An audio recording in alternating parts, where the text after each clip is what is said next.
So, andito ako ngayon sa may Saitan.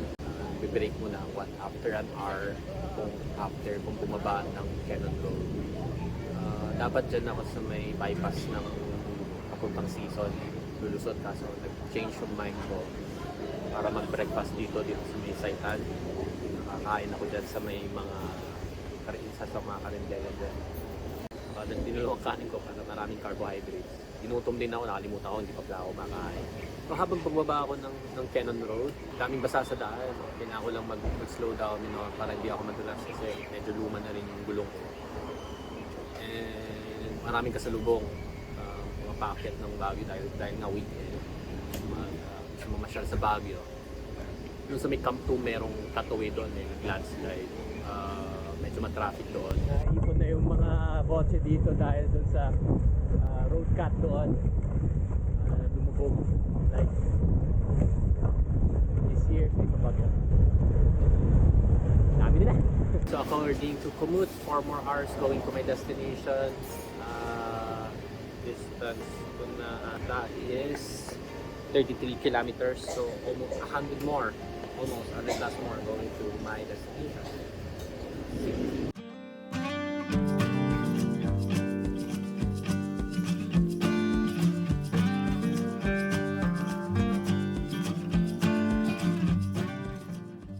Pinagkakalan ako dun sa na-set plan ko from Kumut.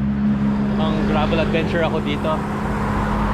Alam ko, labas ko na nito, papunta na ako ng Magaldan eh. So, yeah, I think I like the adventure. Sa City Kumut, so I think alam niya anong kailangan ko.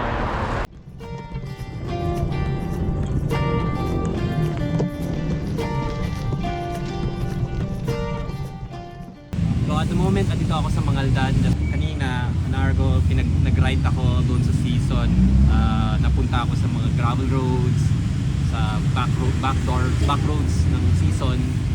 So napunta ako sa mga barangay doon, mga farm, gravel road, mga matalahag na puno. Na-enjoy ko yun kasi nagkaroon ako ng adventure. And na-enjoy ko yung simple life doon sa farm. Nakikita ko yung mga livestock doon. Parang mga kambing natutulog lang doon sa gitna ng daan. Nung naabutan ko na yung highway, medyo nakaka-feel din ako ng raos kasi alam kong hindi na ako nawawala. Kahit na na-enjoy ko nga yung sense na nasa back doors ako, iba pa rin yung you're back on the path. Sa malamig. Ano pong flavor ko naman? Salamat at pineapple.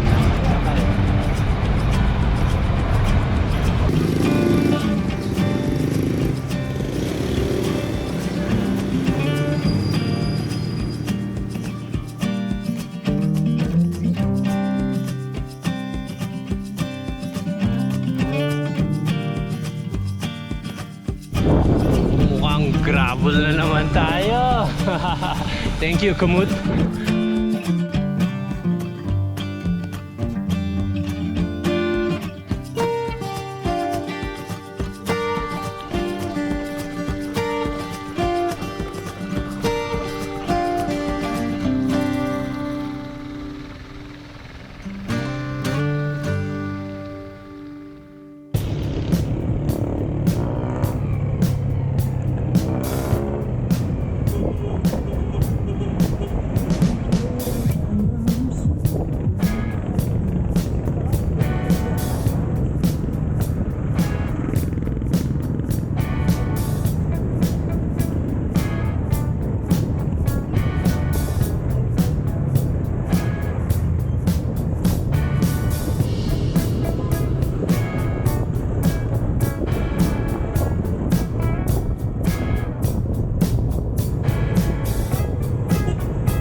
So it's 12:15. Nandito ako ngayon sa bypass ng na Lingayen. Tapos nakita ko tong restaurant dito. Sakto dito na ako. Medyo tahimik. Saka mukhang masarap yung nila camping. Lagoon ka. Galing yung pangalan mo, no? Fans. Galing natin yung mga Pilipino dun sa mga fans. So kanina nung nahanap ko na yung daan ko papuntang Dagupan. May reason pala kung bakit pinagba-backroads ako ni Kumot doon sa mga sa ibang roads along. Hindi pinapaiwas niya actually ako sa Perez Boulevard. Ang dami pa ng construction doon. Sarado yung from Rizal going right to Perez. Kaya ako lang naman pinilit yung route na yun kasi gusto ko makita, hindi ko pa naranasan dumaan doon along the main city ng Dagupan. So anyways, nahanap ko naman yung daan ko. Haba nun, grabe, napaka-stressful para sa akin kasi ang daming cars, ang daming truck na nasa tabi ko. Tapos malakas yung hangin. So ang hirap pumadyak. Tapos ganoon pang mabigat yung dala ko. Lunchtime na siguro mga 2 to 3 hours na lang. 40 kilometers. Hindi ko pa na-check yung map. Check ko pa lang. Mainit pero hindi ganun kainit. Normal, mahangin kasi siya. Tapos yung breeze, actually nag-usa ko yung breeze. Alright, last push papuntang Victoria. Tangaling tapat. Let's do this.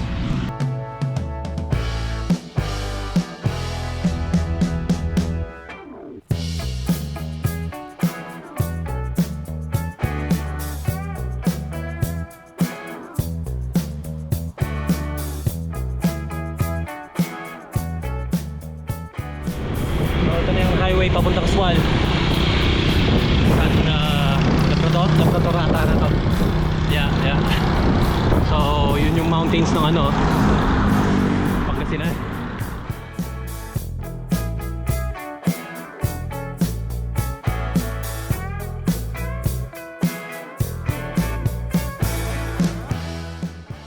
Okay, so dito na ako sa bayan ng Kaswal. Pagdating doon sa may Arco, that's almost 100 kilometers na ang natahak ko from Baguio. Nag-bypass ako somewhere doon or backroads na naman dito sa Napunta ako sa isang maliit lang na barangay. Haba nun. Tapos yung road, yung texture ng road doon, very coarse. Parang napudpud na yung asphalt niya, kaya very pebbly na siya. Kaya ang hirap niyang padyakin. Nararamdaman ko yung weight ng bike ko. Tapos paglabas ko ng barangay na yun, may makitid na bridge. Ang cute nga So, from there, Labrador, going here to Swal. Ganun na naman. Siguro naglalaro na ako sa 17 kilometers per hour. Talagang nahirapan lang ako mag-jack. Okay, so alas 2. That's 2:20 already. 20 more kilometers to my destination. Medyo rolling hills nga, sabi ko kanina. Ganun na lang, medyo matuman lang. Sweet ride lang, chill ride lang. Medyo masakit na rin yung aking likod sa So, go!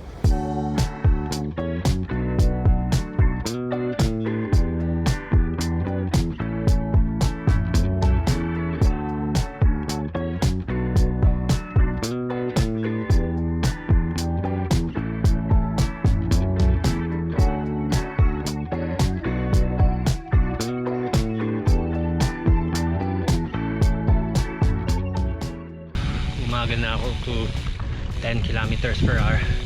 Grabe yung kinuha sa akin nung mga ahon na yun kanina. Wala kasi ako masyadong ensayo sa pagbabike.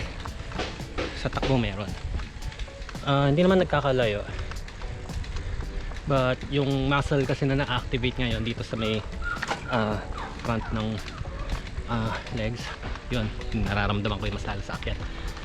Medyo masakit, tumitigas. Pinipilit ko na lang para hindi mag-cramps. Konti na lang, mga 6 more kilometers. Sana wala nang ahon.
Ito yung Victoria Viewpoint. Almost 120 kilometers from Baguio. Here, Pajak. And sa last stretch, dun sa last na tinupod ko na. Talagang naramdaman ko na sa sarili ko na mabigat na eh. This place is awesome. Peaceful siya. Yun lang, comment ko lang is maraming basura. Siyempre malamang wala naman nag-maintain dito. Kasi mga pupunta malamang dito iniiwan na nila yung basura nila. So I really hope kung ano ka, yung nag-tourist ka, yung destination, tourist destination ka, i-practice nyo yung alam mo yun, clean as you go. Kasi yung pangit pangit lang na yung ginagawa mo is maasa ka ng maglilinis ng kalat mo. At habang ako'y nagmamasid, ang lugar na to pala ay isang nakakataas balahibo, ngunit napakagandang lugar. Sementeryo pala ito sa dulo ng dagat at puntod pala yun yung nasa dulo. Naging paalala na ito na kahit gaano tayo kalayo na naglakbay, dito rin lang ang ating kahantungan. Death is the ultimate reality check. At ito ang nag-uudyok sa atin na mabuhay, hindi lang mag-exist. Sa ride na to, katulad ng buhay natin, hindi lang tungkol sa destinasyon. Ito yung mga paahon na sumubok sa ating mga lakas, yung mga pababa na nagbigay sa atin ng kalayaan, at yung mga sandali na nagbigay halaga at nagsabing worth it ito. Maikli ang buhay, kaya dapat ay i-spend natin to fully. Habulin ng mga experience na nagpapatibok sa ating mga puso at lasapin ang bawat minuto nating sada. Dahil sa bandang huli, hindi naman to tungkol sa destinasyon pero kung paano tayo nakapunta doon.